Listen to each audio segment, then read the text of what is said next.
रख हौसला वो मंजर भी आएगा, प्यासे के पास चलकर समंदर भी आएगा। न थक कर बैठ ए मंजिल के मुसाफिर, तुझे मंजिल भी मिलेगी और मिलने का मज़ा भी आएगा। तो नमस्कार दोस्तों, मैं हूं जिया सर और आज मैं मैट्रिक मॉडल सेट जो बिहार विद्यालय परीक्षा समिति द्वारा प्रकाशित की गई है उसका आंसर की लेकर के आप सभी के बीच उपस्थित हूं। तो यदि आप मैट्रिक की परीक्षा देने वाले हैं बिहार बोर्ड से तो ये आज का वीडियो आपके लिए काफ़ी उपयोगी होने वाला है। वीडियो को स्किप नहीं कीजिए और हाँ, दिल थाम करके बैठिए और कलम कागज ले करके बैठ जाइए। और मैं 1 से लेकर 100 तक जो ऑब्जेक्टिव क्वेश्चन दिया गया है उसका पूरा विश्लेषण के साथ आज मैं आपको बताने वाला हूं। तो यदि आप मैट्रिक की परीक्षा देने वाले हैं तो ये भी जान लीजिए कि इस बार मैट्रिक की परीक्षा के जो क्वेश्चन हैं उसमें थोड़ी सी तब्दीली की गई है, यानी कि सिलेबस सेम वही है लेकिन क्वेश्चन की संख्या बढ़ा दी गई है। कोई बात नहीं है, इसके 2 पहलू हो सकते हैं आपके लिए। जैसे कि स्क्रीन पर दिखाई दे रहा है, लिखा हुआ है कुल प्रश्नों की संख्या 138। तो कुल प्रश्नों की संख्या जो 138 है ये देख के घबराना नहीं है। आपको 138 का आंसर नहीं करना है, आपको आंसर उतना ही करना है जितना पहले से आप करते आए हैं। यानी कि पहले के जो परीक्षार्थी पिछले साल परीक्षा दिए हैं और जितना क्वेश्चन का आंसर किए हैं उतना ही आपको भी करना है। इसमें ऑब्जेक्टिव जो पहले 50 क्वेश्चन हुआ करता था, इस बार 100 क्वेश्चन दिया गया है और आपको केवल 50 का ही आंसर देना है। फिर आपके जो सब्जेक्टिव हैं यानी कि जो लघु उत्तरीय या दीर्घ उत्तरीय प्रश्न हैं उसमें आपको 2 मार्क्स के क्वेश्चन 15 करने हैं और उसका क्वेश्चन 30 दिया हुआ है और 5 मार्क्स के 4 क्वेश्चन करने हैं और आपको 8 दिया गया है। तो इसमें थोड़ा सा टाइम मैनेजमेंट आपको करना होगा। आप जब भी एग्जाम्स में बैठें और जैसा कि आपको मालूम है 17 फरवरी से आपकी परीक्षा शुरू होने वाली है तो उसका प्रैक्टिस अभी से ही करना है। 100 क्वेश्चन का ऑब्जेक्टिव सेट है और आपको केवल 50 करना है। तो आप क्वेश्चन को बारीकी से पढ़ते जाइए और जिसका आंसर आपको एकदम कन्फर्म आता है उसका आंसर लिखते जाइए। आपको जब 50 पूरे हो जाएं तो छोड़ देना है और यदि 50 पूरा नहीं होता है तो सभी क्वेश्चन को पढ़ना तो पड़ेगा ही। तो बारीकी से क्वेश्चन को पढ़ते हुए सभी क्वेश्चन को देखते जाइए और जितने एकदम इजी क्वेश्चंस हैं या जो आपको आता है उसी को हल करना है। तो इस तरह से टाइम भी आप बचा सकते हैं। और आइए अब हम लोग शुरू करते हैं और आंसर आपको हम बताते हैं। तो पहला क्वेश्चन है आपके स्क्रीन पर ये 92/115 92/115 का सरलतम रूप है। तो 92/115 को हम 23 से विभाजित करेंगे तो 23 चौका 92 होता है और 23 पचे 115, यानी इसका सही जवाब होगा 4/5। ऑप्शन नंबर बी में दिया गया है। अगला प्रश्न है प्रश्न संख्या 2 आपके स्क्रीन पर। 2 परिमेय संख्याओं के बीच अधिकतम कितनी परिमेय संख्याएं हो सकती है? तो 2 परिमेय संख्या हो या 2 अपरिमेय संख्या हो, उनके बीच अनंत परिमेय संख्या भी होता है और अनंत अपरिमेय संख्या भी होता है। तो इसका सही जवाब होगा डी, अनंत। अगला प्रश्न है आपके स्क्रीन पर प्रश्न संख्या 3। निम्नलिखित में किसका दशमलव प्रसार शांत है? तो आप जानते हैं कि दशमलव प्रसार शांत होने के लिए उसके डिनोमिनेटर का अभाज्य गुणनखंड में केवल 2 और 5 होना चाहिए। क्या होना चाहिए? केवल 2 होना चाहिए और 5 होना चाहिए। तो हम यहाँ जो 4 ऑप्शन दिए गए हैं सबको पहले सरलतम रूप में बदलेंगे और सरलतम रूप में बदलने पर सी जो है वह कट करके 5 से कटता है। 5 × 15 और 1600 है तो ये 320 हो जाएगा और 3 के 120 के अभाज्य गुणनखंड में केवल 2 5 मिलेगा, इसलिए इसका सही जवाब होगा सी, 15/1600। नेक्स्ट क्वेश्चन है क्वेश्चन नंबर 4। एक बहुपद दिया गया है dy² + by + a। ऐसे चीज़ों को ध्यान से देखना है क्योंकि आप प्रैक्टिस करते हैं ax² + bx + c, लेकिन यहाँ उसको पलट दिया गया है dy² है प्लस by + a के शून्यकों का गुणनफल। तो शून्यकों का गुणनफल क्या होता है? कांस्टेंट टर्म डिवाइडेड बाई आपका कोएफिशिएंट ऑफ वेरिएबल जो है, जैसे यहाँ y² है तो उसको डिवाइड करेंगे तो a/d हो जाएगा जो कि ऑप्शन नंबर डी में है। तो सही जवाब होगा आपका डी, a/d। नेक्स्ट क्वेश्चन है क्वेश्चन नंबर 5 आपके स्क्रीन पर। √18 का परिमेयीकरण गुणांक। इस तरह के सवाल में पहले हम उसको सरलतम रूप में कन्वर्ट करेंगे। जैसे √18 है, इसको हम 3 √2 लिख सकते हैं। 3√2, 3 3 जा 9, 2 जा 18, तो 3√2 लिखेंगे।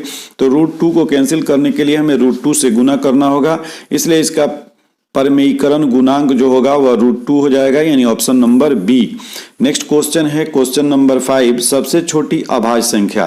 तो सबसे छोटी अभाज्य संख्या 2 है, इसलिए ऑप्शन नंबर बी आपका सही होगा, 2।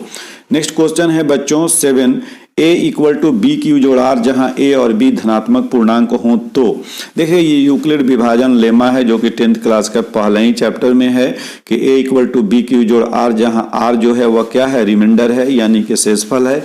और हम लोग जानते हैं कि रिमाइंडर का मान जो है, वैल्यू जो है, वह हमेशा भाजक से यानी डिवाइजर से छोटा होना चाहिए। तो यहाँ r जो है वह b से छोटा होगा, इसलिए ऑप्शन नंबर ए सही होगा आपका। ऑप्शन नंबर सी सही होगा, R less than B, R less than B. Next question है बच्चों क्वेश्चन नंबर 8, निम्नलिखित में कौन परिमेय संख्या है। तो निम्नलिखित में कौन परिमेय संख्या, देखिए यहाँ A में 4√3 है, B में √7 है, C में √8 है, किसी का रूट कैंसिल नहीं हो पा रहा है, लेकिन D में ऊपर नीचे √5 है, जो कि √5 से √5 कैंसिल हो जाएगा, इसलिए ऑप्शन नंबर डी सही होगा।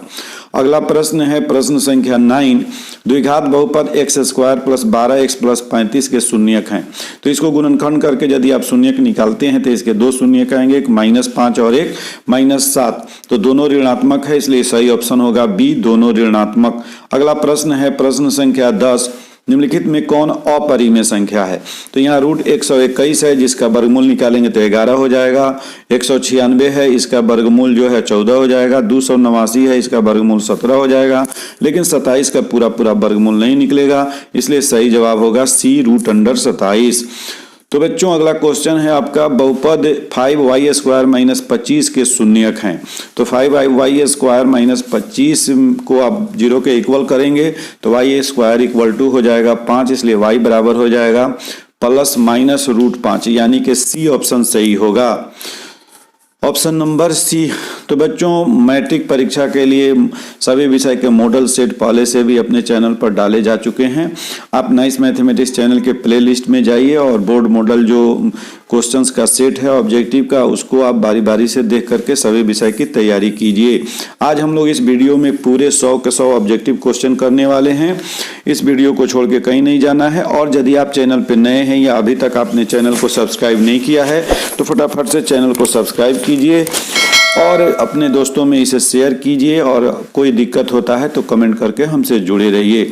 तो अगला प्रश्न है प्रश्न संख्या 12, एक द्विघातीय बहुपद के शून्यकों का योग तथा गुणनफल 3 तथा -40 है, तो द्विघातीय बहुपद क्या होगा। तो देखिए यहाँ द्विघातीय बहुपद का फॉर्मूला है कि x² minus alpha plus beta x, alpha plus beta x plus alpha into beta.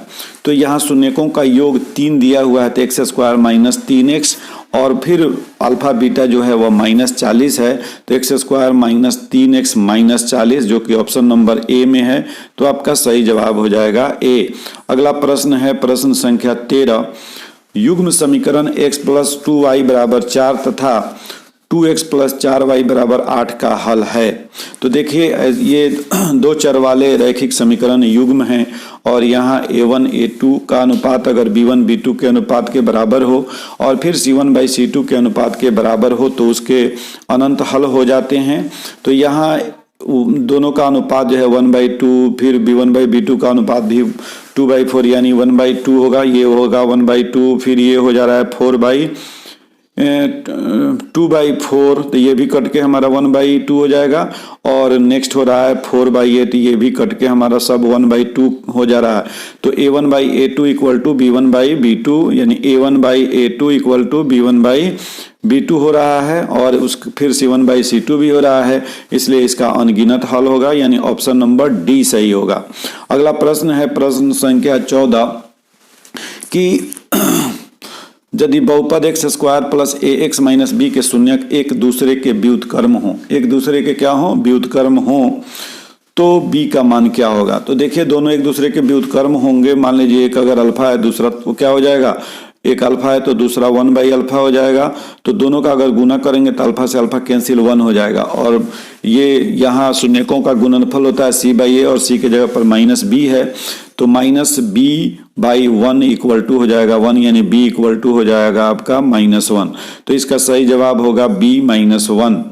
सही जवाब होगा आपका b-1। नेक्स्ट क्वेश्चन है क्वेश्चन नंबर 15 कि अर्धवृत्त का कोण।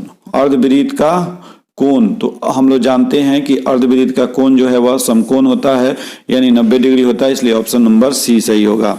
अगला प्रश्न है प्रश्न संख्या 16। द्विघात समीकरण एक दिया हुआ है कि वास्तविक मूल नहीं है। तो वास्तविक मूल कब नहीं होता है? जब डिस्क्रिमिनेंट यानी b² - 4ac 0 से छोटा होता है।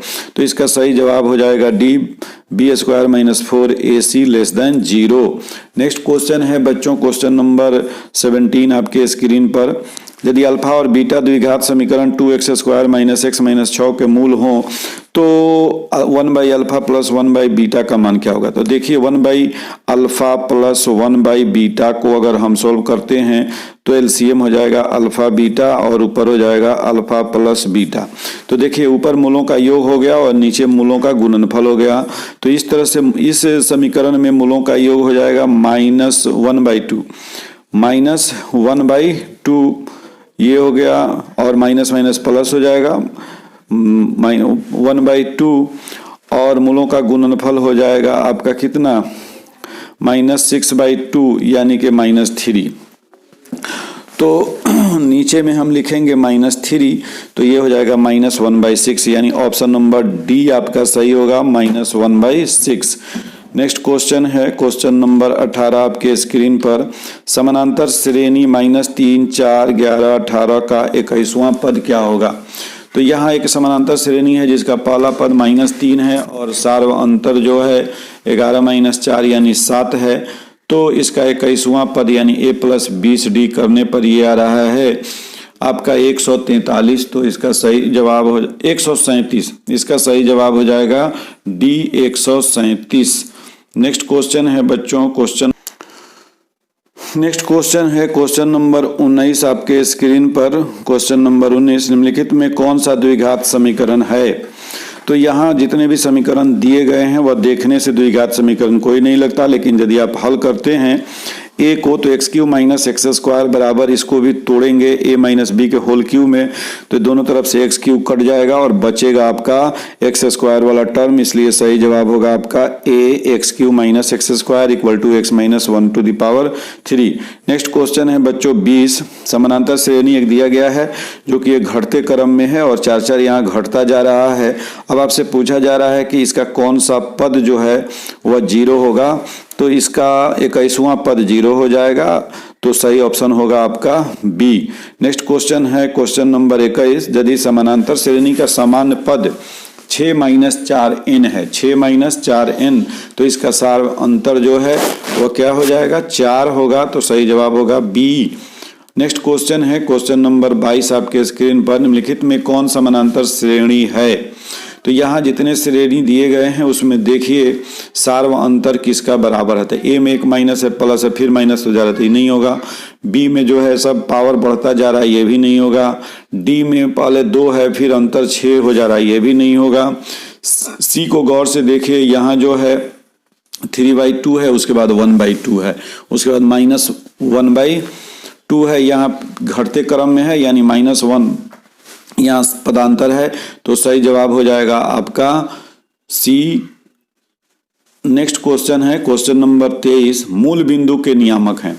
तो हम सभी जानते हैं कोऑर्डिनेट में मूल बिंदु के नियामक जो है वह 0, 0 होता है, इसलिए ऑप्शन डी सही होगा। नेक्स्ट क्वेश्चन है बच्चों क्वेश्चन नंबर 24। यहाँ 2 त्रिभुज है, एक ABC है और दूसरा PQR है और दोनों समरूप है। तो दोनों समरूप है तो हम लोग जानते हैं कि उनके क्षेत्रफल का अनुपात उनके भुजाओं के वर्गों के अनुपात के बराबर होता है। तो यहाँ क्षेत्रफल का अनुपात दिया गया है, तो इसलिए भुजा का अनुपात भी है 2/3। तो इसको वर्ग करेंगे तो 2 का वर्ग 4 और 3 का वर्ग हो जाएगा 9, इसलिए सही जवाब होगा ए 4/9। अगला प्रश्न है प्रश्न संख्या 25। यहाँ एक त्रिभुज दी गई है और इसमें 2 कोण दिए गए हैं और जो 2 भुजा बढ़ाई गई है उसके अंदर का कोण x जो है उसका वैल्यू निकालना है। तो ऐसे सवाल में हम क्या करेंगे, पहले अंदर का ये कोण निकालेंगे और ये कोण जितना होगा उतना ही, वर्टिकली अपोजिट एंगल है।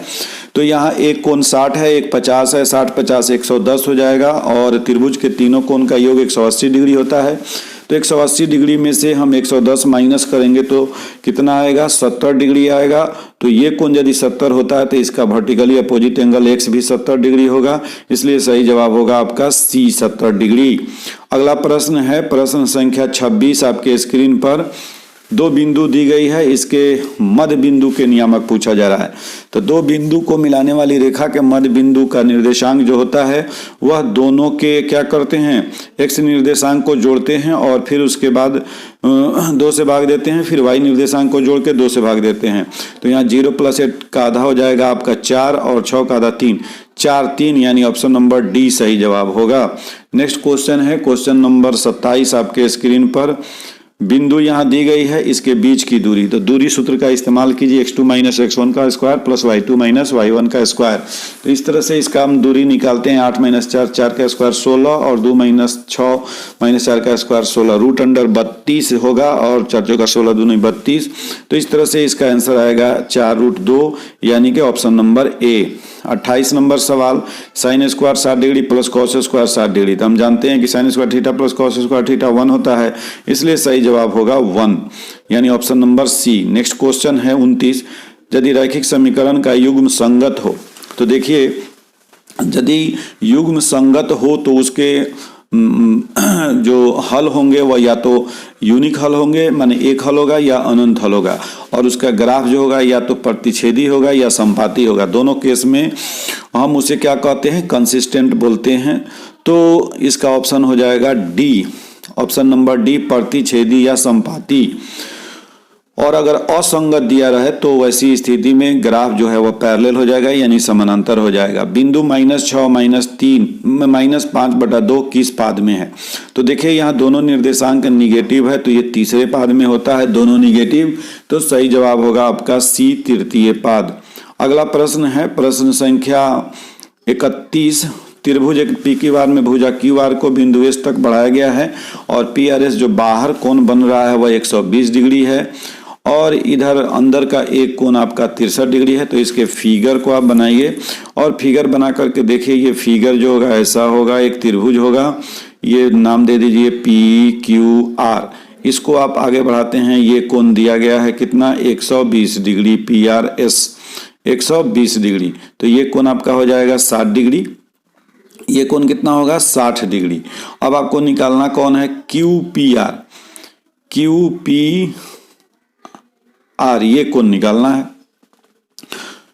क्यू यहां त्रिभुज है पी क्यू आर और क्यू आर को एस तक हमने बढ़ा दिया। यहाँ पी आर एस जो है वो आपका हो गया 120 डिग्री। तो ये कोण आपको निकालना है, कौन को निकालना है, ये कोण। तो ये हो गया 120 डिग्री, ये हो गया आपका 60 डिग्री और एक कोण दिया हुआ है क्यू पी आर दिया हुआ है 63 डिग्री। तो आपको निकालना है पी क्यू आर। तो इसको दो तरह से आप निकाल सकते हैं, त्रिभुज के तीनों कोण का जोड़ करके इसको माइनस कर दीजिए, या आप जानते हैं कि त्रिभुज की एक भुजा को बढ़ाई जाए तो बाहर बना बहिष्ठ कोण अंदर के दो अंतः कोण के योग के बराबर होता है।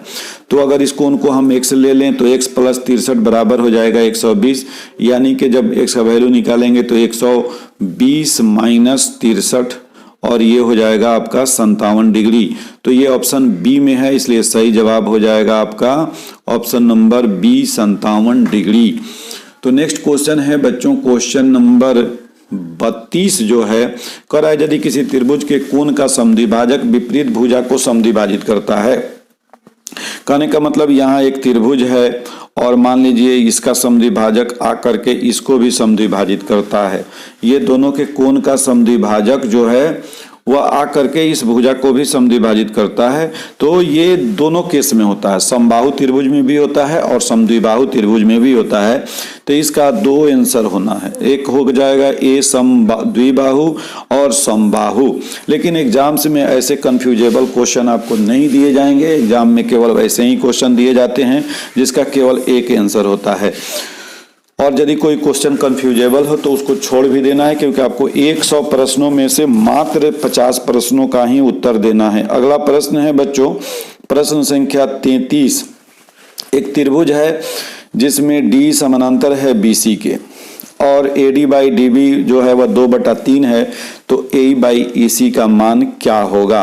तो देखिए हम लोग जानते हैं इथेल्स प्रमेय के हिसाब से कि अगर ABC कोई त्रिभुज है और इसमें ये समानांतर दिया है तो भुजा का अनुपात जो है वह बराबर होता है।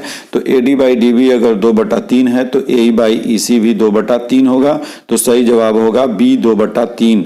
अगला प्रश्न है 34 नंबर, यदि त्रिभुज ABC तथा DEF में AD बाई DE बराबर है BC बाई FD के, तो ये समरूप होंगे जब। अब देखिए हम लोग जानते हैं समरूपता की कसौटी में जान रहे हैं कि दो भुजा का अनुपात अगर बराबर है तो उसके बीच का कोण अगर बराबर है तो त्रिभुज जो है वह समरूप हो जाएगा। तो यहाँ जो है आपका दो त्रिभुज है, एक है सपोज कीजिए ABC और दूसरा त्रिभुज है आपका DEF। अब दिया हुआ है AB का अनुपात DE के साथ, उसके बाद BC का अनुपात दिया हुआ है FD के साथ। तो ये दोनों के अंतर्गत कोण B है और यहाँ कोण D है, तो B और D बराबर होना चाहिए, BD बराबर होना चाहिए, जो कि ऑप्शन नंबर C में है। तो आपका सही जवाब हो जाएगा CB कोण बराबर हो जाएगा D के। अगला क्वेश्चन है क्वेश्चन नंबर 35। यहाँ ध्यान से देखिए, दी गई आकृति में PQO केंद्र वाले वृत्त की स्पर्श रेखा है, OQ 3 सेंटीमीटर है, यानी यहाँ त्रिज्या जो है वह 3 सेंटीमीटर है और स्पर्श रेखा जो भाग है वह PQ, उसकी लंबाई 4 सेंटीमीटर है। तो हम लोग जानते हैं कि स्पर्श रेखा और त्रिज्या के बीच का कोण 90 डिग्री होता है, तो ये एक समकोण त्रिभुज हो गया और OP जो होगा वह क्या हो जाएगा, हाइपोटेनस हो जाएगा, यानी कि कर्ण हो जाएगा। तो कर्ण का वर्ग शेष दो भुजा के वर्ग के जोड़ के बराबर होता है, तो यहाँ कर्ण यानी कि OP स्क्वायर बराबर आपका हो जाएगा 3 स्क्वायर जोड़ 4 स्क्वायर, 3 का स्क्वायर जोड़ 4 का स्क्वायर, यानी 3 3 9 4 हो जाएगा आपका 16। तो OP बराबर हो जाएगा √16 यानी 4, जो कि ऑप्शन नंबर A में है, इसलिए सही जवाब होगा A। अगला प्रश्न है प्रश्न संख्या 36 आपके स्क्रीन पर। एक अक्ष से बिंदु P 8-12 की दूरी, देखिए P का जो निर्देशांक है वह कितना है, 8-12 है, तो इसका x अक्ष से दूरी जो है वो y निर्देशांक से सूचित किया जाता है, तो इसका सही जवाब हो जाएगा 12 इकाई, यानी option number B। Next question है क्वेश्चन नंबर 37। वृत्त के किसी बिंदु पर खींची गई स्पर्श रेखा और उस बिंदु से जाने वाली त्रिज्या के बीच का कोण। तो स्पर्श रेखा और त्रिज्या के बीच के कोण पर अभी चर्चा हुई है कि उनके बीच 90 डिग्री का कोण होता है, इसलिए सही जवाब होगा आपका C 90 डिग्री। अगला प्रश्न है प्रश्न संख्या 38।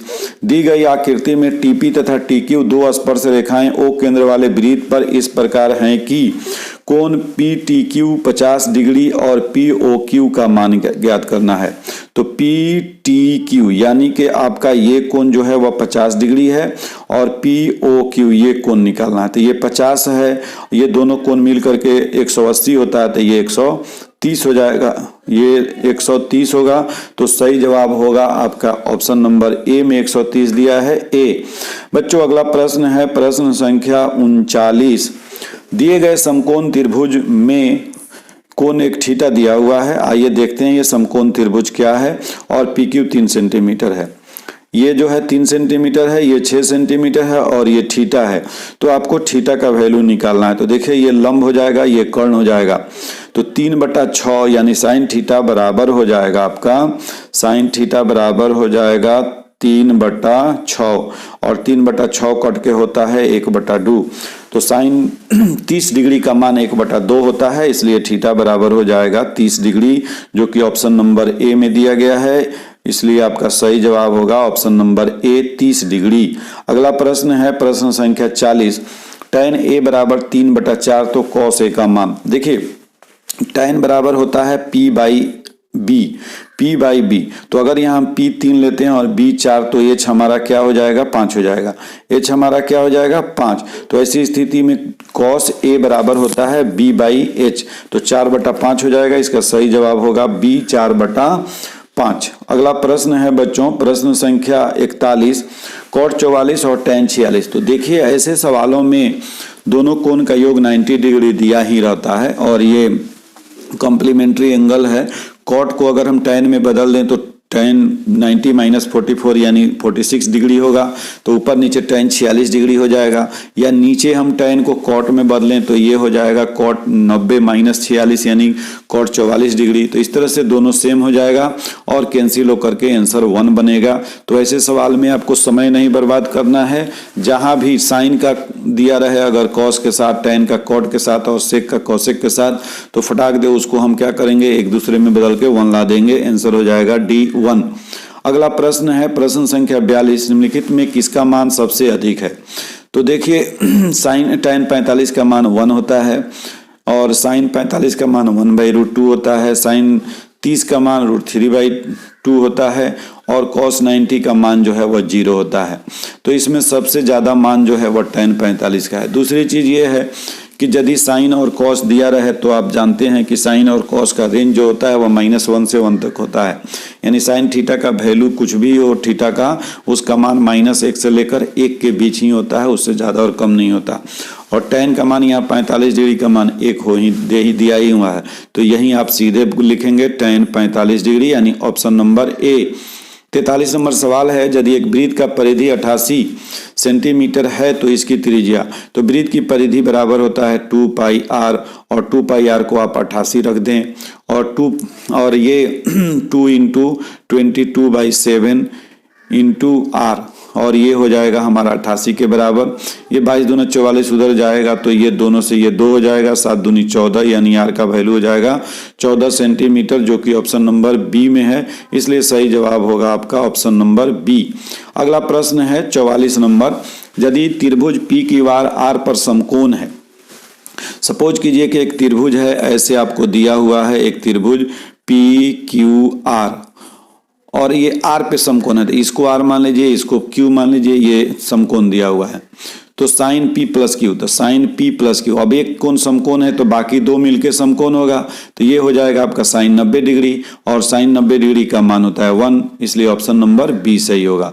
नेक्स्ट क्वेश्चन है क्वेश्चन नंबर 45, यदि α/4 = 15 डिग्री हो। देखिए ये आपको घुमाने की कोशिश की गई, लेकिन आप तो घूमेंगे नहीं, आप आसानी से इसको कर सकते हैं। α/4 = 15 डिग्री, तो α = 15 × 60 डिग्री, तो इसका क्या हो जाएगा √3 cosec 60 डिग्री, cosec 60 डिग्री, और cosec 60 का मान तो आपको मालूम है 2/√3, तो 2/√3 से √3 कैंसिल हो जाएगा, आंसर बचेगा 2।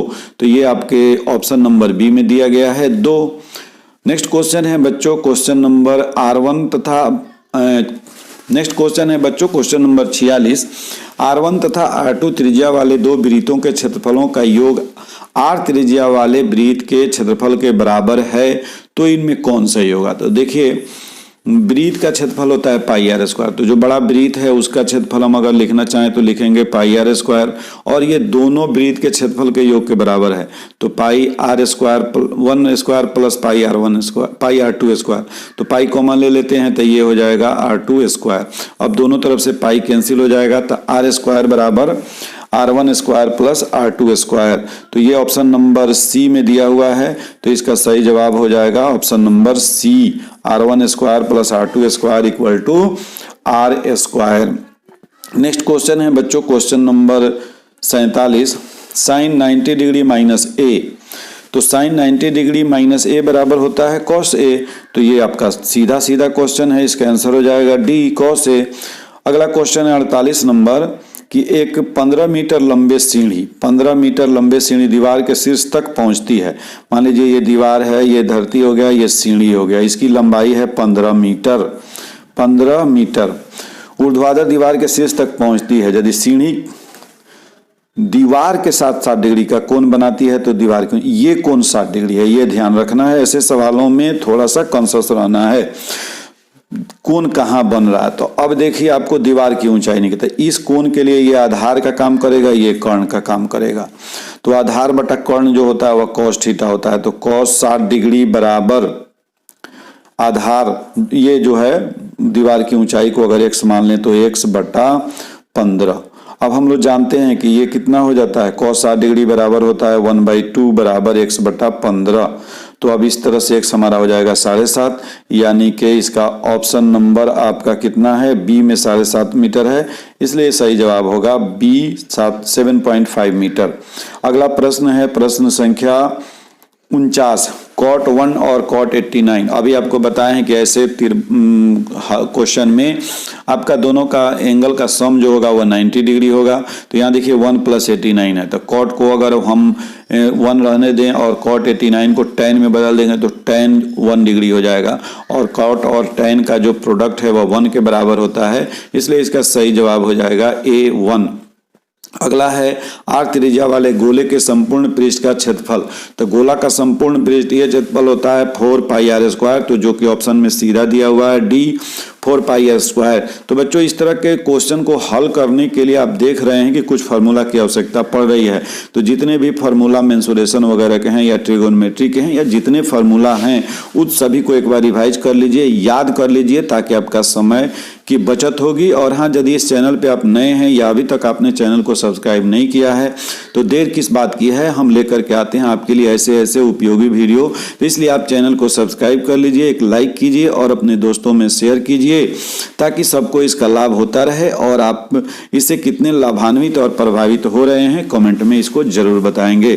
तो अगला क्वेश्चन है क्वेश्चन नंबर 51, यदि 6, 8, 9 x तथा 13 का माध्य 10 हो तो x का मान क्या होगा। तो माध्य निकालने के लिए हम लोग जानते हैं कि जितने भी चर के मान दिए गए हैं सबको जोड़ देते हैं और जितना चर है उतना से भाग दे देते हैं।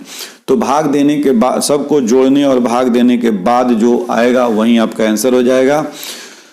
तो यहाँ देखिए 6, 8, 14 और 9 23 और 13 36 प्लस x और डिवाइडेड बाई 5 है। तो ये 5 दाई 50 हो जाएगा, तो x बराबर हो जाएगा 50 - 36 यानी 14, जो कि ऑप्शन नंबर डी में है। तो आपका सही जवाब हो जाएगा 14 यानी डी। अगला प्रश्न है प्रश्न संख्या 52, यदि शंकु की ऊंचाई और त्रिज्या दुगुनी हो जाती है तो शंकु का आयतन हो जाएगा। तो हम लोग जानते हैं शंकु का आयतन बराबर होता है 1/3 πr²h। अब आपको दुगुना किसको करना है, r को भी दुगुना करना है, तो 2 का स्क्वायर 4 हो जाएगा, और h को दुगुना करना है तो गुना 2, तो ये 4 × 2 यानी 8 गुना हो जाएगा, जो कि ऑप्शन नंबर डी में दिया गया है। तो सही जवाब होगा डी 8। अगला प्रश्न है प्रश्न संख्या 53, यहाँ दिया हुआ है कि निम्नलिखित वितरण के लिए बहुलक वर्ग का निम्न सीमा। तो हम लोग जानते हैं जिस वर्ग की बारंबारता सबसे अधिक होती है वह बहुलक वर्ग होता है। तो यहाँ सबसे ज्यादा बारंबारता 22 है, जिसका संगत वर्ग अंतराल 15-20 है। तो 15-20 वाले का निम्न सीमा पूछा जा रहा है आपसे, तो इसकी निम्न सीमा जो है वह 15 है, इसलिए सही जवाब होगा ए 15। अगला प्रश्न है प्रश्न संख्या 54, निम्नलिखित में से कौन सा आलेख द्वारा निर्धारित नहीं किया जा सकता। माध्यक, बहुलक, माध्य, इनमें से कोई नहीं। देखिए माध्यक को और बहुलक को ग्राफ के द्वारा प्रदर्शित किया जा सकता है, आपको माध्य को ग्राफ के द्वारा प्रदर्शित नहीं कर पाते हैं, इसलिए आपका सही जवाब होगा ए माध्य। नेक्स्ट क्वेश्चन है बच्चों क्वेश्चन नंबर 55, दो घनों के आयतन का अनुपात 1/27 है तो उनकी कोरों का अनुपात। देखिए घन का आयतन जो होता है उसके किनारे का घन होता है, तो यहाँ घनमूल निकालेंगे तो 1 का घनमूल 1 और 27 का घनमूल जो है वह 3 हो जाएगा। सही जवाब होगा आपका सी 1/3। अगला प्रश्न है बच्चों प्रश्न संख्या 56, यदि tan थीटा बराबर 1 हो तो थीटा का मान। तो ये सीधे सीधे क्वेश्चन है, tan 45 डिग्री का मान 1 होता है, इसलिए सही जवाब होगा आपका बी। अगला प्रश्न है प्रश्न संख्या 57, x भुजा वाली समबाहु त्रिभुज का क्षेत्रफल। अभी आपको बताया कि सारे सूत्र को याद कर लीजिए। तो समबाहु त्रिभुज का क्षेत्रफल होता है √3/4 भुजा स्क्वायर, जो कि आपका बी ऑप्शन में दिया गया है, √3/4 भुजा स्क्वायर। तो ऑप्शन नंबर हो गया आपका बी। अगला प्रश्न है प्रश्न संख्या 58, 52 ताश के पत्तों की एक गड्डी को अच्छी तरह फेंट कर उसमें से यादृच्छिया एक पत्ता निकाला जाता है, इसके रानी आने की प्रायिकता। तो देखिए ताश के 52 पत्तों में 4 रानियां होती हैं, एक काला मतलब 4 तरह के जो सूट हैं चारों में एक एक रानी है, तो 4 बट्टा हो जाएगा आपका कितना, 4/52 कट के हो जाएगा 1/13। तो इसका सही जवाब होगा डी 1/13। अगला प्रश्न है प्रश्न संख्या 59, PE इक्वल टू 0.08, तो PE डैश बराबर हो। देखिए ये प्रायिकता का प्रश्न है, यानी E कोई घटना है जिसकी प्रायिकता है 0.08, तो घटना E घटित नहीं होने की प्रायिकता, तो इसको 1 में से माइनस करेंगे, तो 1 में से जब इसको घटाएंगे हम 1.00 दे दें और इसको 0.08 दें और घटाएंगे तो 10 में से 8 घटेगा 2, ये हो जाएगा 9 और ये 0.92, तो इसका सही जवाब होगा A 0.92। अगला प्रश्न है 60 नंबर, यहाँ दिया हुआ है 1 + tan स्क्वायर, 1 + tan स्क्वायर बराबर 1 + tan square by 1 + cot square, तो 1 + tan स्क्वायर बराबर होता है sec स्क्वायर थीटा और ये बटा हो जाएगा नीचे cosec स्क्वायर थीटा। तो अब देखिए cosec ऊपर जाएगा तो साइन हो जाएगा और sec नीचे आएगा तो क्या हो जाएगा, cos हो जाएगा, तो sin square by cos square यानी tan स्क्वायर हो जाएगा, तो इसका जवाब हो जाएगा tan स्क्वायर थीटा, जो कि ऑप्शन नंबर ए में दिया हुआ है, इसलिए सही जवाब हो जाएगा ए। अगला प्रश्न है 61 में 0.5 पर रेकरिंग है, तो ये जब रेकरिंग हटाते हैं तो रूल के हिसाब से 5/9 हो जाएगा, तो सही जवाब हो जाएगा ए 5/9। एक बहुपद दिया गया है 62 में 2x square plus 5x minus 12 का घात, तो देखिए जो भी इसमें चर है और जो चर का सबसे बड़ा घात होता है वहीं बहुपद का घात कहलाता है, तो यहाँ 2x स्क्वायर है यानी घात 2 है, इसलिए ऑप्शन बी इसका सही जवाब होगा 2। अगला प्रश्न है प्रश्न संख्या 63, रूट 7 है, तो रूट के अंदर 7 है इसलिए यह अपरिमेय संख्या हो जाएगा और इसका ऑप्शन हो जाएगा बी, एक अपरिमेय संख्या है। 64 में दिया गया है x × x square plus 2x, तो ब्रैकेट को आप तोड़ेंगे तो x से x स्क्वायर में गुना होगा तो x³ और प्लस 2x स्क्वायर हो जाएगा, यानी ऑप्शन ए ही इसका सही जवाब है। अगला प्रश्न है बच्चों प्रश्न संख्या 65, 28 तथा 72 का मौसा। तो देखिए मौसा एक बड़ी से बड़ी संख्या होती है जो दी गई सभी संख्याओं को विभाजित करे, तो यहाँ 28 और 14 का मौसा आप निकालेंगे तो 4 आएगा, इसलिए सही जवाब हो जाएगा सी। अगला प्रश्न है बच्चों x square minus x plus 1 के शून्यकों का योग, तो शून्यकों का योग होता है -b/a और यहाँ b के जगह पर -1 पहले से है, तो माइनस माइनस प्लस 1 हो जाएगा, इसलिए सही जवाब होगा A1। नेक्स्ट क्वेश्चन है 67, √2 का स्क्वायर करेंगे तो 2 और 2 - 2 हो जाएगा 0, इसलिए सही जवाब होगा B 0।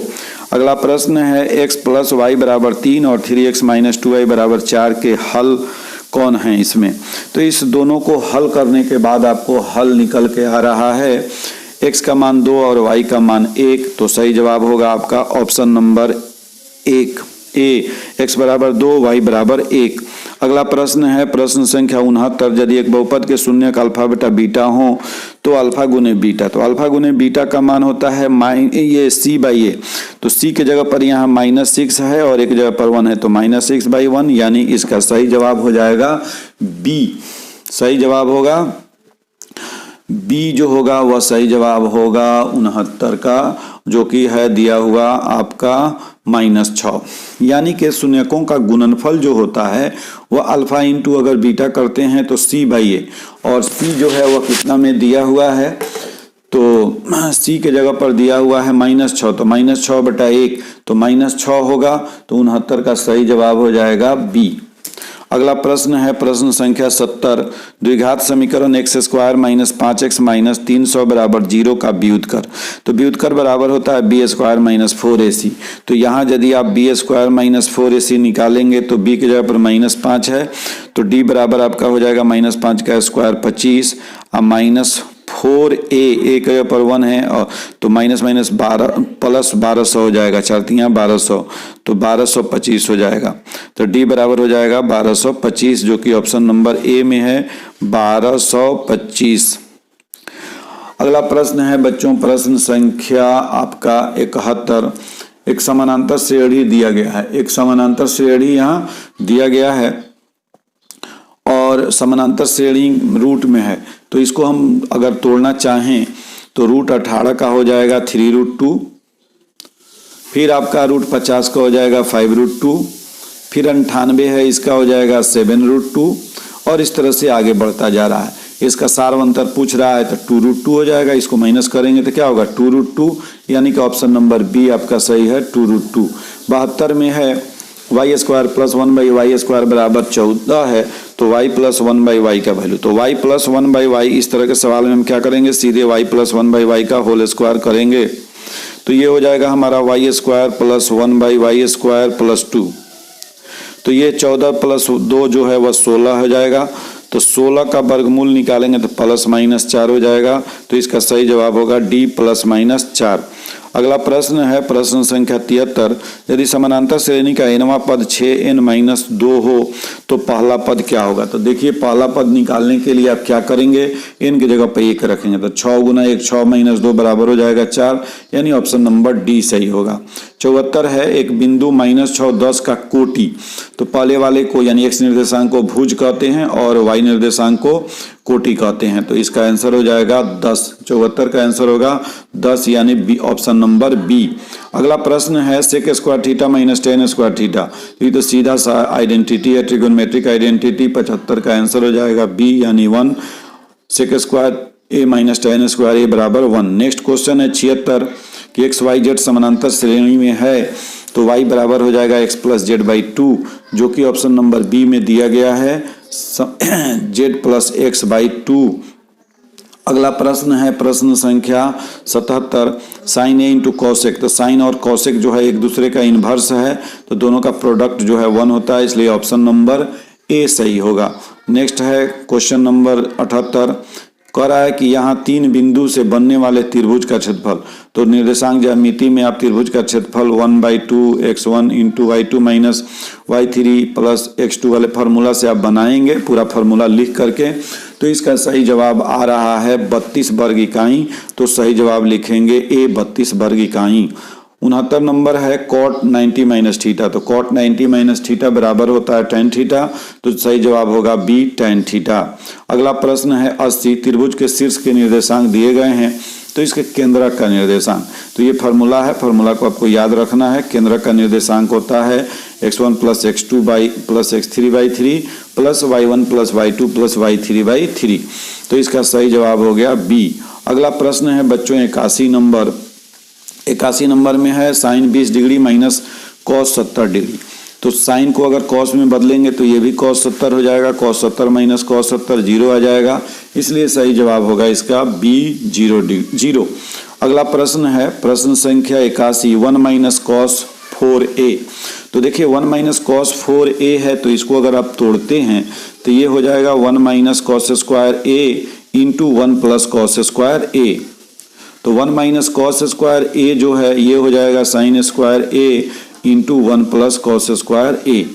तो ये जो है आपके दिया गया है ऑप्शन नंबर डी में sine square into 1 plus cos square. तो आपका सही जवाब होगा option number D sine square A into 1 plus cos square ए।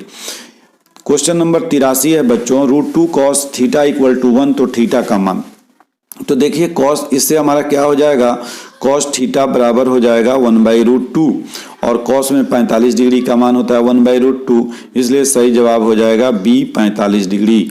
अगला प्रश्न है बच्चों प्रश्न संख्या 84 कि tan थीटा बराबर p by Q. tan theta बराबर p बाई क्यू। तो cos theta plus sine theta by cos theta minus sine theta का मान निकालिए।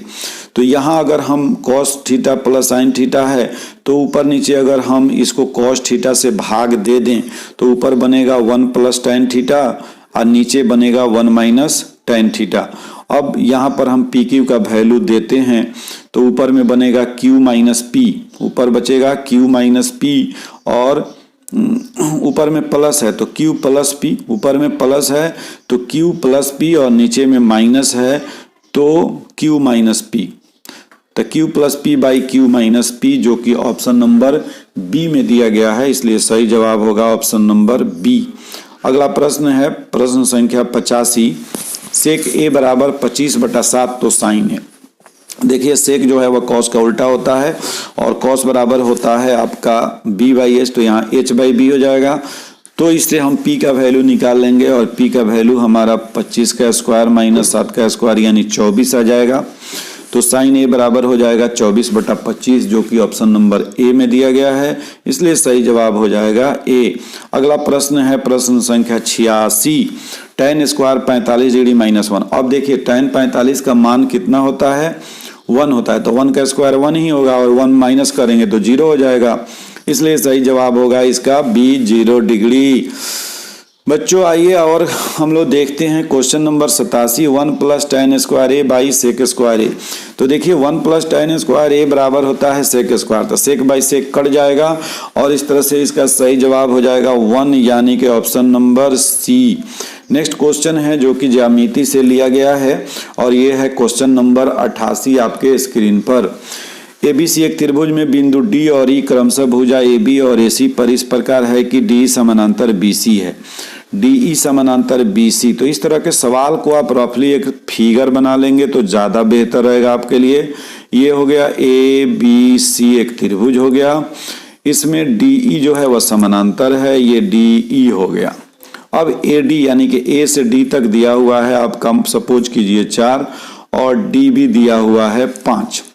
AC पूरा दिया हुआ है 18, तो ये पूरा कितना हो जाएगा 4 5 9, तो 9 का डबल हो गया 18 यानी इसका दुगुना। तो AE पूछा जा रहा था, AE 4 का दुगुना हो जाएगा यानी 8 हो जाएगा। तो 88 का ऑप्शन जो हो जाएगा वह बी होगा, यानी सही जवाब होगा आपका 8 सेंटीमीटर। तो ज्यामिति के जो प्रश्न सीधे सीधे नहीं निकल रहे हो उसके लिए आप क्या करेंगे, रफली फिगर ड्रॉ करेंगे कॉपी में रफ में, और उस फिगर्स के आधार पर आप अपना आंसर निकाल करके टिक कर लेंगे। अगला प्रश्न है प्रश्न संख्या 89, एक न्याय संगत पासा फेंका गया तो एक रूढ़ संख्या आने की प्रायिकता। देखिए पासा में 6 फेस होता है और इस पर 1 से लेकर के 6 तक लिखा होता है, 1 2 3 4 5 6। अब इसमें आपको रूढ़ संख्या यानी कि प्राइम नंबर आपको देखना है कितना है। तो प्राइम नंबर एक 2 है, एक 3 है और एक 5 है। तो 6 में 3 प्राइम संख्या है तो इसकी प्रायिकता हो जाएगी 3/6 जो कि कट के हो जाएगा 1/2, और ये ऑप्शन नंबर बी में दिया गया है 1/2। तो सही जवाब होगा 89 का बी। नेक्स्ट क्वेश्चन है क्वेश्चन नंबर 90, यदि दो वृत्तों के क्षेत्रफल का अनुपात 4:25 है तो उनकी त्रिज्या का अनुपात। तो वृत्त के क्षेत्रफल निकालने में आप क्या करते हैं, पाई आर स्क्वायर का इस्तेमाल करते हैं, यानी कि त्रिज्या का स्क्वायर होता है। तो यहाँ स्क्वायर का रूट करेंगे तो 4 का हो जाएगा 2 और 25 का रूट हो जाएगा 5। तो त्रिज्या का अनुपात होगा 2:5 जो कि ऑप्शन नंबर कितना में है, डी में है। तो आप लिखेंगे 2:5 यानी option number D. Next question है 91, अच्छी प्रकार से फेंटी गई एक ताश की गड्डी में से एक पत्ता या दृश्य निकाला जाता है तो लाल रंग का तस्वीर वाला पत्ता होने की प्रायिकता। तो देखिए लाल रंग के उसमें 2 सूट हैं और तस्वीर वाला एगो में 3 गो होता है, जैक किंग और क्वीन, जैक क्वीन और किंग। तो लाल रंग 2 है तो 2 3 6 हो जाएगा। तो 6 बटा आपका प्रायिकता होगा 6/52, ये कट के हो जाएगा 3/26 जो कि ऑप्शन नंबर डी में है। तो आपका सही जवाब होगा डी, 91 का सही जवाब होगा डी। अगला प्रश्न है 92 नंबर, यदि किसी बंटन का माध्य और माध्यक क्रमशः दिया हुआ है यहाँ 4.6 और 4.8, तो बहुलक। देखिए बहुलक बराबर होता है, बहुलक बराबर 3 गुने माध्यक। तो 3 गुने क्या करेंगे, माध्यक कितना है 4.8 और -2 गुने माध्य 4.6। तो इसको गुना कीजिएगा तो 3 8 24 और 3 चौका 12 2 14 और माइनस इसको करेंगे तो ये हो जाएगा 2 8 16 और 4 दूनी 8 1 9। तो 9 5 14, 4.8 इसका आंसर आ जाएगा। नहीं, फिर से इसको देखते हैं, 4.8 नहीं है 4.6 है, ये 4.6 है तो 92 हो जाएगा, यानी इसका सही जवाब हो जाएगा 5.2। सही जवाब क्या होगा 5.2, तो जो कि ऑप्शन नंबर सी में है। तो ये सूत्र अगर याद रखते हैं तो आपका काम आसान हो जाएगा, और सूत्र यदि नहीं याद रहेगा तो फिर दिक्कत होगी। यानी ये सूत्र याद रखिए, बहुलक बराबर 3 गुने माध्यक -2 गुने माध्य, और इस तरह से 3 गुने 4.8 -2 इंटू 4.6 करके आप घटा लीजिए, आपका आ रहा है 5.2 और आंसर हो गया 5.2 ऑप्शन नंबर सी। 93 नंबर में दिया गया है, इसका माध्यक पूछा जा रहा है। तो माध्यक निकालने के लिए हम लोग क्या करते हैं, इसको बढ़ते क्रम में सजाते हैं। तो यहाँ जितने इन्फॉर्मेशन दिया गया है उसको बढ़ते क्रम में हम सजाएंगे तो हमारा क्या हो जाएगा 6, 7, 8, उसके बाद 6, 7, 8 हो गया 12, 13, 14, 15, 12, 13, 14 और 15। अब ये कितने ऑब्जर्वेशंस हैं तो 1, 2, 3, 4, 5, 6, 7, 7 है। तो जो बीच में आएगा वो आंसर हो जाएगा, यानी 12 बीच में आ रहा है। तो सही जवाब हो गया आपका डी, 93 का हो जाएगा डी 12। अगला प्रश्न है बच्चों 94 नंबर, माध्यक का 3 गुना और माध्य का दुगुना। अभी तो इस पर डिस्कशन हुई है। माध्यक का 3 गुना और माध्य के दुगुने का अंतर जो है वह बहुलक होता है, इसलिए सही जवाब हो गया सी। अगला प्रश्न है प्रश्न संख्या 95, एक घड़ी के मिनट वाली सुई द्वारा 1 मिनट में बनाया गया कोण। अब देखिए 60 मिनट में बनाया गया कोण 360 डिग्री होता है। घड़ी किस मिनट वाली सुई जो है अगर पूरा घूमती है तो 60 मिनट, और इस तरह से केंद्र पर 360 डिग्री का कोण बनता है। तो 60 मिनट में 360, तो 1 मिनट में 360 बट्टे 60, यानी कि ये कैंसिल 6 36, तो 6 डिग्री का कोण बनेगा, जो कि ऑप्शन नंबर डी में है 6 डिग्री। अगला प्रश्न है प्रश्न संख्या 96, आधार की त्रिज्या r तथा ऊंचाई h वाले लंबवृत्तीय बेलन का आयतन।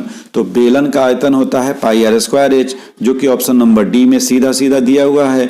तो बहुत सारे सवाल हम लोग देख रहे हैं कि डायरेक्ट फार्मूला पर आधारित है, तो इसलिए आप फार्मूला का भी इस्तेमाल करें और पूरे फार्मूला को याद रखें ताकि आपके समय की बचत हो। हाँ तो बच्चों हमारा अगला क्वेश्चन है क्वेश्चन नंबर 97, समबाहु त्रिभुज है और ये समबाहु त्रिभुज का नाम यहाँ दिया हुआ है ABC, और इसमें A से AD लंब डाला जा रहा है BC पर। तो इसका फिगर आप ड्रॉ कर लीजिए, ऐसे एक फिगर बना लीजिए, ये A है, ये B है और ये C है, यहाँ से लंब डाल दीजिए AD। तो ये दोनों भुजा जो बटा 2 भाग में ये बराबर होगा, और ये समकोण त्रिभुज है तो समकोण त्रिभुज के प्रॉपर्टी को इसमें लगाएंगे तो AD स्क्वायर बराबर हो जाएगा AB square minus BD square, और BD के जगह पर आप DC भी रख सकते हैं, चूंकि हमारा क्वेश्चन में सब के सब CD में ही दिया हुआ है। तो ये इस तरह से हम करेंगे तो AD स्क्वायर बराबर हम वैल्यू रख करके निकालते हैं तो 3CD स्क्वायर आएगा, यानी कि ऑप्शन नंबर सी सही होगा। अगला जवाब सवाल है त्रिज्या r वाले अर्धगोले का वक्र पृष्ठीय क्षेत्रफल।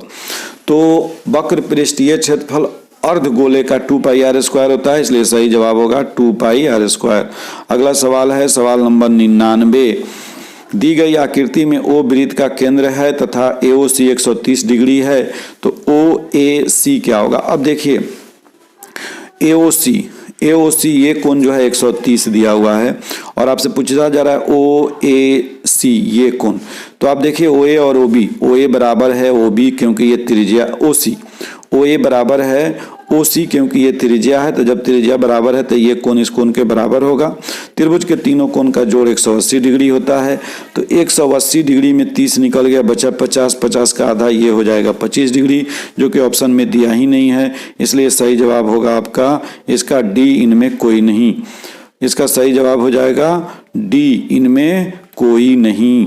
अगला प्रश्न है और ये आज का अंतिम प्रश्न है बच्चों, 14 का मिलान चिन्ह है। देखिए तो बड़ा आसान सा सवाल अंत में दे दिया है, 14 का मिलान चिन्ह। तो हम लोग जानते हैं कि सांख्यिकी में मिलान चिन्ह के लिए 1, 2 के लिए 2 और 5 के लिए हम लोग क्या लिखते हैं, 4 लाइन खींच करके और उसको कॉर्नर से मिलाते हैं। तो इसका सही जवाब होगा 5, 5, 10, 4, 14, यानी ऑप्शन नंबर डी में। तो इस तरह से आज हम लोगों ने बिहार विद्यालय परीक्षा समिति द्वारा प्रकाशित जो मॉडल सेट है मैट्रिक परीक्षा 2021 के लिए, उसके सभी के सभी 100 ऑब्जेक्टिव प्रश्नों का हल हम लोगों ने किया। लेकिन आपको 100 नहीं करना है, आपको केवल उस 100 में से 50 जो सही आपको आता है उसी का आंसर करना है। और चलते चलते यदि आपको वीडियो अच्छा लगा हो तो एक लाइक जरूर कर दें, और यदि चैनल को अभी तक आपने सब्सक्राइब नहीं किया है तो सब्सक्राइब कर लें। हम मिलते हैं अगले वीडियो में, जिसमें हम 2 नंबर के 30 क्वेश्चन लेकर के आपके बीच उपस्थित होंगे, और यदि संभव होगा वीडियो लंबा नहीं होगा तो उसी में हम 8 लॉन्ग क्वेश्चन को भी ऐड कर देंगे। अन्यथा अगर वीडियो लंबा होने की स्थिति में होगी तो हम लोग उसको क्या करेंगे, लॉन्ग क्वेश्चन 8 के लिए एक अलग से वीडियो बनाएंगे। तो फिर मिलते हैं अगले वीडियो में। Okay bye, thank you.